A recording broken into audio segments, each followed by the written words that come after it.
Well, hello, everyone. My name is Kyle. Let me welcome you to Uplift and to our online class and to our podcast. We are in a series called Boundaries. This is a follow-up to our previous series that we called Faith and Mental Health. That previous series, you can find all the messages on our podcast if you want. They're all there, but that previous series and good mental health actually looms as a shadow over these messages with an encouragement to respond in faith to both mental health challenges that we currently face and those that we will eventually face. This message series is to give us the right information so we can be proactive before we face difficulties and really to help us carve some good spaces where we can heal. So let's define a boundary. We did this in our previous message. We're going to do it again. A boundary is a limit. A boundary is a limit. And boundaries do a couple of things really well. They define and they protect. And they do that for three things. They define and protect your identity. They illuminate who you are in Jesus. That's what they do. They also define and protect your God-given purpose to worship and to glorify God above all things. And finally, boundaries define and protect your responsibilities. You've been given leadership and stewardship over valuable things. Knowing boundaries helps you steward those resources well. But boundaries are often broken. So let's talk about a broken boundary. And to do that, we're going to have to talk about some of the issues that are written about in the New Testament letter of the Galatians. So let me kind of give you the story of this letter for a minute. Paul had to establish in this letter and build some crucial boundaries in the early believing communities of Galatia. And we find those in the letter to the Galatians. It's that fiery little letter in the New Testament where Paul is shaking believers by their shoulders and saying, wake up, people, boundaries have been broken. We got to do something about it. So here's some of the context. Paul had visited these Galatians on his first missionary road trip. And in those places, he laid out the gospel. And by doing so, he established the correct boundaries of spirituality. But in his absence, those boundaries had eroded. So by the time Paul wrote this letter, things are a mess in all of these churches. The moral and spiritual guardrails that were there, they're gone. The boundaries that were supposed to promote health and growth, they had been obliterated. So Paul had to step in, write this letter, reinstall these limits, because if there's one thing that we know from the gospel, it's that healthy lives really need healthy limits. We have to know our capacity. And it's really that simple. Lives that grow and thrive and last have the right boundaries in place. So the stakes are pretty high in this letter. So after Paul left the churches in Galatia, things went off the rails pretty fast. And in his absence, a new batch of teachers showed up, and we're going to call them the religious enforcers. The religious enforcers. They showed up in these churches, and they peddled a false gospel. Paul mentions that in the first chapter. Now, let me give you some context about these people here. Most of these new believers in Galatia, they didn't come from a Jewish background. They were Gentiles, and they had come from a wide range of pagan traditions. They found Jesus, and they felt the rush of freedom that came with following Jesus. And when they did that, they jettisoned those pagan traditions, most of which required specific behaviors at specific times. And they did all that for the God who paid every debt and said, you don't have to earn anything. No more rituals. No more rituals. So obviously the believers in the Galatian churches started living their best lives, but these religious enforcers who were Jewish showed up, wagged their fingers, and they said, hold up. We know Paul told you that faith and grace were enough, but let's get real. If you want to be truly saved, you need to get circumcised. And while you're at it, you need to start following Jewish laws, Moses' rules. You got to make sure you attend the festivals. You got to do all the rituals. You want to be a Christ follower. Here's a to-do list. That's really the point. Now, I want you to imagine the confusion and the exhaustion that these people felt when they heard that. These new believers had gotten a taste of freedom from religions that required rituals. They were done only to be told that they have to adopt these sort of behaviors again to keep that which they've believed. And so the pressure mounted, the control from these so-called religious enforcers tightened. And slowly but surely the Gentiles, they gave in and they gave up and they said yes to the burdensome rules and they said no to the good news of grace. They became compliant and docile. They bowed under the weight of all of this religious red tape and they threw the gospel of Jesus out the window. When Paul heard this, he was gutted. He was upset. In fact, at the end of his letter, he said, I bared the scars for telling you the good news. His heart was broken, so he grabbed the pen and he wrote to the Galatians with passion and he pled with them, you've got to reestablish the boundaries that make you who you are in Jesus. You got to. You've forgotten the beauty and the simplicity and the sheer joy of the gospel. And the boundary that once defined your freedom has been replaced by a yoke of slavery. Those are his words. So in this letter, Paul fought to restore what had been lost, what had been broken. The boundaries that make a life in Jesus healthy, whole, and free. And in this letter, Paul redrew the lines and reminded the Galatians, and he does the same for us, that faith in Jesus doesn't come with a mountain of rules that help you to be loved and saved. Just don't. In fact, this is what he wrote in Galatians chapter 5, verse 1. It is for freedom that Christ has set us free. Stand firm and do not let yourselves be burdened. I love this word, burdened again, as they were before. Don't let yourselves be burdened again by a yoke of slavery. There's something quite profound in Galatians chapter 5, verse 1. It's underlined in my Bible. Freedom not just as an ideal, but as a gift. But it's also a gift that requires careful tending. Because freedom only works when you have boundaries to protect it. And look, Paul didn't notice here people just getting a little off track. He saw Galatians handing over their freedom on a silver platter because they'd forgotten who they were in Jesus.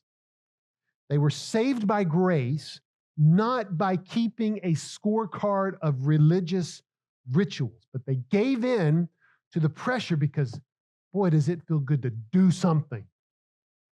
But you don't have to. They gave in to the pressure and they let themselves be shackled by a set of rules they'd never been really called to follow. And it's pretty tragic. And you know why it's tragic? Because it's still happening. It's still happening. Might even be happening to you. You might be thinking deep down that you're free, but you know it's not true because you live like someone stuck in a cage of your own making, where you chase an identity that slips through your fingers. In other words, you readily adopt the I should and I could posture of outcomes. You know this.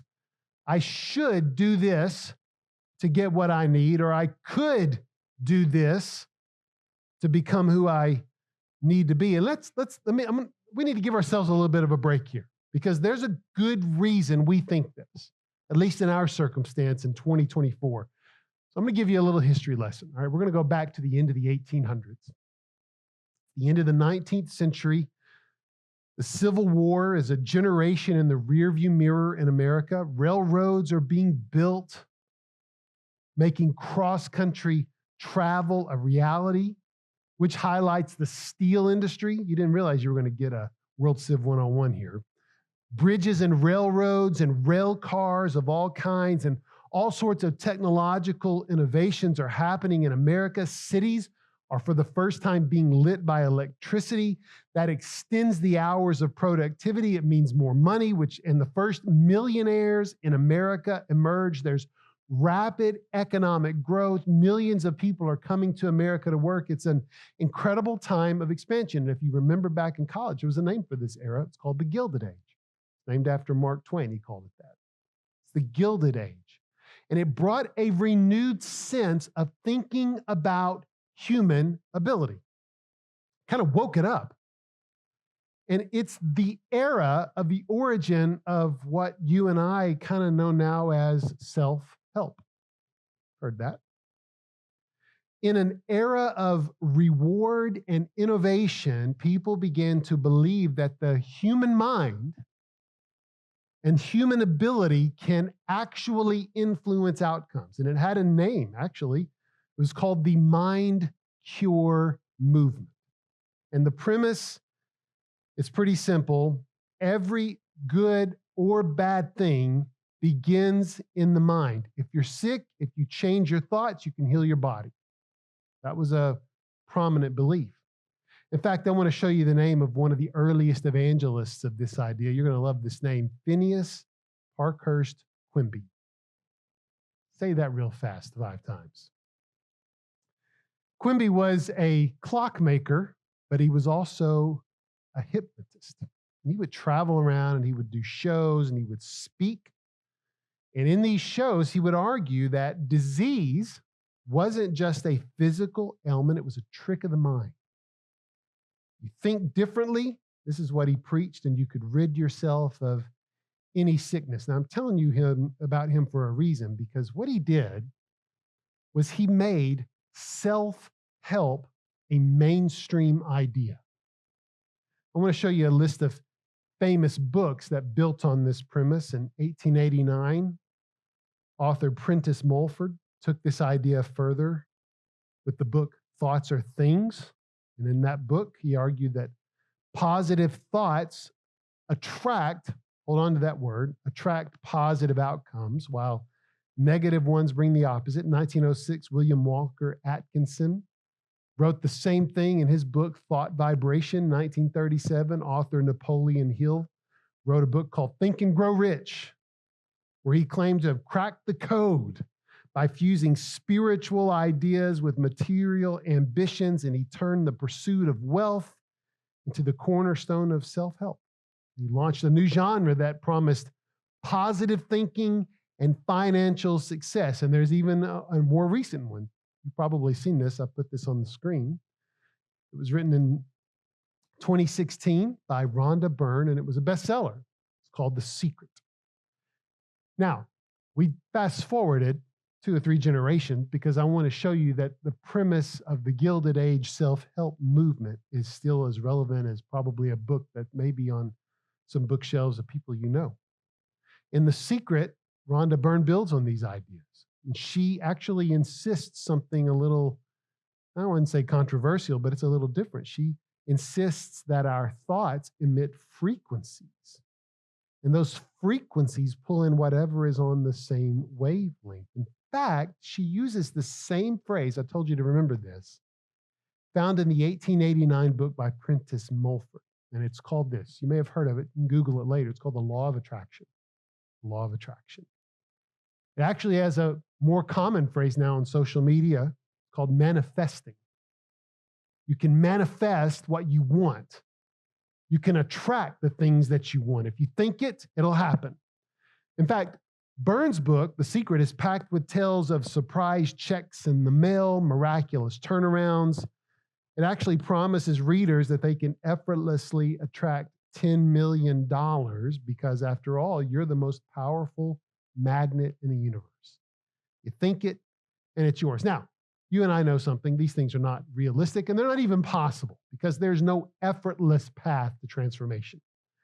But millions of books over the past 150 years have been sold to legitimize this. You and I, in 2024, are standing upon a cultural foundation of self-help, that we can do things on our own.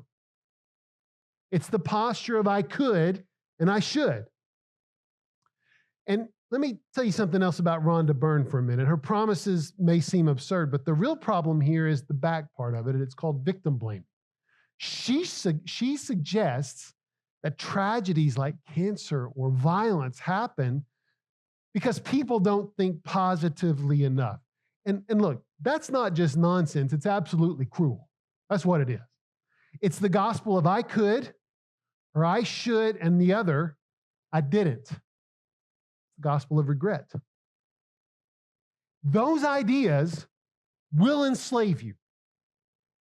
They will enslave you. They will capture you. Paul said that. Do not be yoked again by the burden of slavery. Don't go back. Psychologists and therapists actually know that. In fact, there's a phrase for it. You may have heard of this. And the phrase is this. It's called magical thinking. Magical thinking was a term coined by Sigmund Freud in his book, The Future of an Illusion.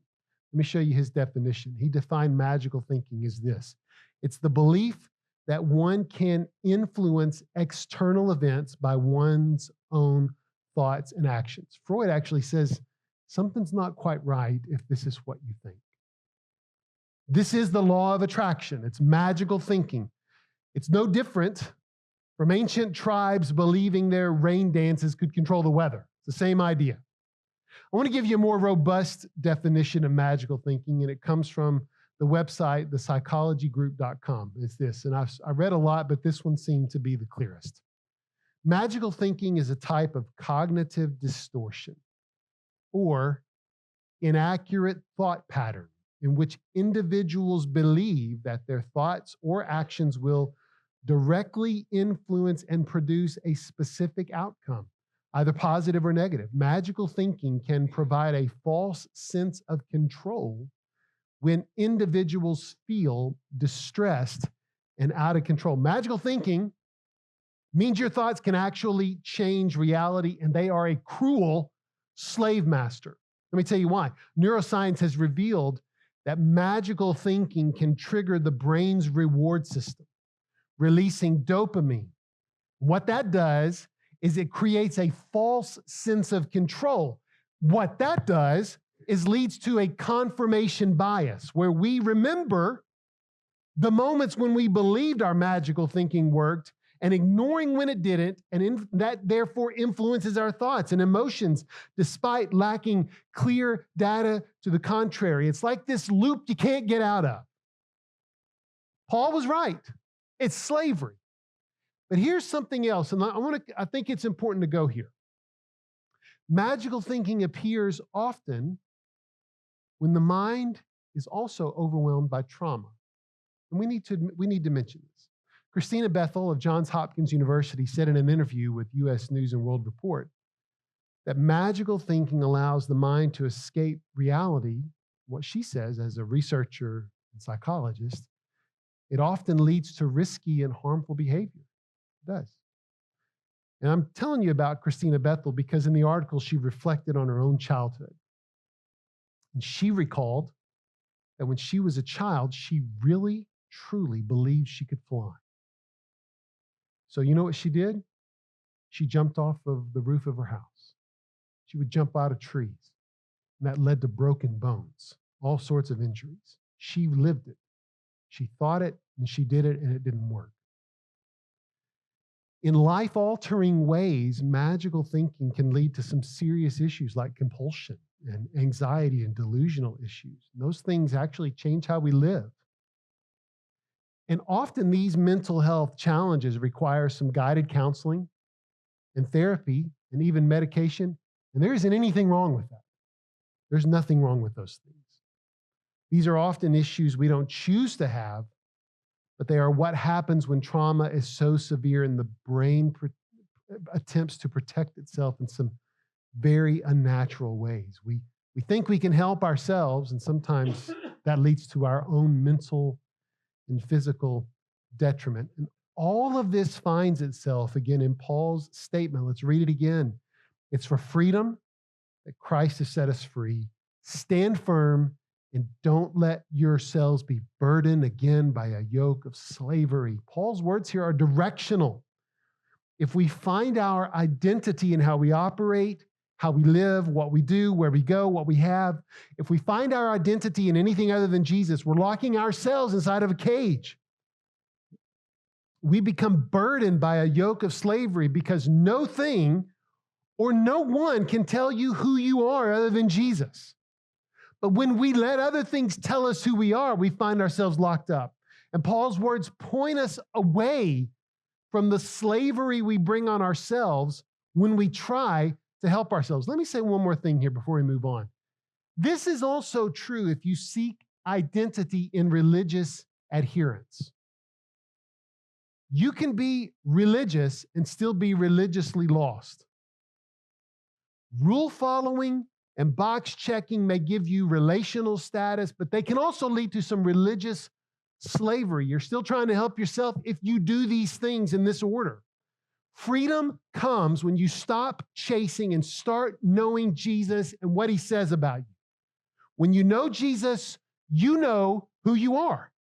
That's when the shackles fall off. That's when the yoke of slavery and of sin, of self-help, of trying to live up to some impossible standard gets lifted. And for those who follow Jesus, you may have once had these boundaries in place. You knew who you were, but life has a way of sneaking past those defenses.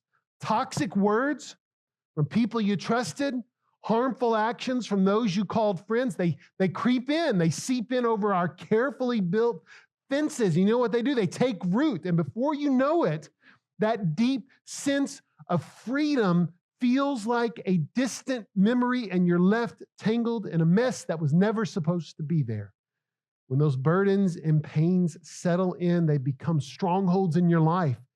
And in that process, you might find you forfeited the freedom that Jesus died to give you, which is the joy, the purpose you were meant to embrace. But here's the good news.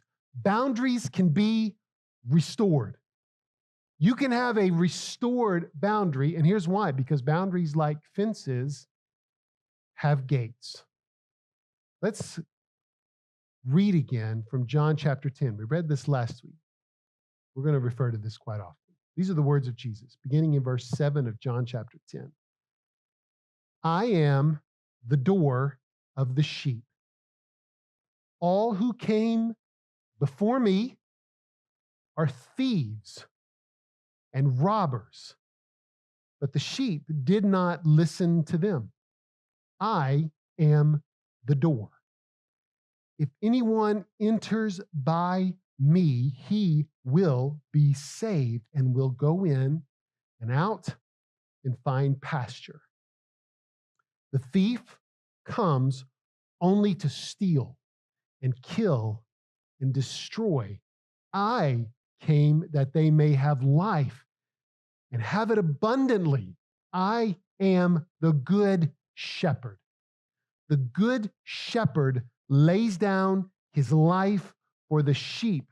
For this reason, the Father loves me, because I lay down my life that I may take it up again. Love that passage. Oh, it's goodness. Jesus identifies himself as two things here. In both of these ways, identify him as a boundary setter and a boundary restorer. He refers to himself as a gate and a shepherd. And if you're reading this, you're thinking, I don't get it. How can Jesus be both? But then you read more and you're like, I need more. Tell me more. It's too good. Here's what's going on. Let me sort of give you the story. So back in John chapter 10, verse 4, Jesus explained his purpose. This is his purpose. I'm going to read it to you. When he's brought out all his own, he goes before them, and the sheep follow him because they know his voice. Jesus' purpose was to gather a flock. That's what he does. That's what he did. In John chapter 10, we read it a minute ago, he said that he gathered this flock to give them an abundant life, a joyous life. That's the whole point. I want you to imagine this kind of God that says, I want your life to be full, to be joyful, abundant. I want your life to have goodness bursting at the seams. This is why God became Jesus, by the way. This is the life we're supposed to have. But how does this happen, right? What's the process? Well, John chapter 10, Verse 17 says this, because Jesus is not only the boundary keeper, he's the shepherd. And what he does is he lays down his life for his flock and he takes it up again. He dies for his sheep and he resurrects for his sheep. Let's talk about sheep for a minute. You know what sheep were used for? Let me show you. I got a list. They were used for wool. They were used for meat and milk, and their skins were used. But you know what else they were used for? Sacrifices. Lambs were sacrificed. And lambs, specifically raised in Bethlehem, were sacrificed at the temple in Jerusalem, just a few miles away. And Jesus was born like a sheep in a manger for sheep in the city of Bethlehem.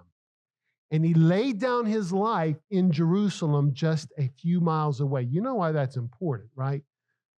Jesus died so you don't have to. He's got a pen full of sheep. They're all destined for sacrifice if he doesn't step in. That's the point. That's why he calls them sheep. It's not because they're dumb animals. They have one purpose. It's to die for sin. And Jesus says, you know what? I'm going to do it. I'm going to take care of it. I'm going to do it. He died so you don't have to. Jesus died for your freedom. Jesus died to satisfy, oh my goodness, every demand that God has a right to place on our life. He died for every one of those so that you can stand before God without owing him a thing. You don't owe God anything. There's nothing you have that God needs. And it's time to stop thinking that you do. The gate of our boundary is not open to let things inside. Things get inside, toxic things, harmful words, painful actions. They've defeated our boundaries. We get that. But they can leave. They can go out of the same gate that they came into. Your job, your whole reason to exist is to enjoy the abundant life provided for you by Jesus. That's it. To enjoy the Lord. And it's time to let the bitterness and the hurt and the status and the unforgiveness and the regret and even your ability, it's time to let those all go. I want to encourage you to let Jesus usher them out. He can push them out if he has to. And let me say this, if you found yourself in a serious mental health issue because those boundaries have been breached, it's absolutely okay to find professional help. Absolutely. Medication to help regulate those mental imbalances, those are just discoveries of God's good gift of science. It's okay. Your life is meant to be filled with joy in Jesus. And don't you think our world needs a little bit of joy? We're the people who take that. We are not destined to live defeated lives. The boundary that protects your freedom needs to be rebuilt. Welcome into your life the truth of God, and welcome into your life people who uplift you in the name of Jesus. Your past doesn't get to define you. The hurt doesn't get to define you. The regret doesn't get to define you. Your mistakes, they don't get to define you anymore. Jesus is the one who defines you. He's the one who rebuilds those boundaries and restores them so you can experience this abundant life of freedom. He died for you to be joyful, and I want to encourage us to rest in that. Rest in that.